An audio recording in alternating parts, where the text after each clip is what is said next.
Hi Sanjay, இப்போ ரீசெண்டாக release அந்த கங்குவா படத்தை பார்த்தேன். ஹான்ஸ்டே சொல்லணும்னா ஃபஸ்ட் ஆஃப், அதாவது முதல்ல 1 மணி நேரம் பார்க்கும்போது எனக்கு அவ்வளோ போர் அடிக்கலை. இவங்க சொன்ன மாதிரி ஒன்று கத்திக்கிட்டே இருக்காங்க அப்படின்னு சொல்கிற நிறைய கம்ப்ளைண்ட்ஸுமே எனக்கு எந்த கம்ப்ளைண்ட்டும் என் கண்ணில் படல.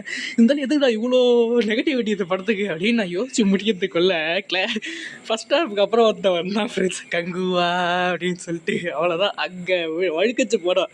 எடுத்த ஃபேண்டஸி எடுக்கணும், இல்லை ஹிஸ்டாரிக்கலாக எடுத்தால் ஹிஸ்டாரிக்கலாக இருக்கும். இல்லை நான் ரெண்டுத்துமே கலந்த மாதிரி தான் எடுப்பேன் அப்படின்னு சொன்னால் அதை ஒழுங்காக எடுத்து தொலைணும்.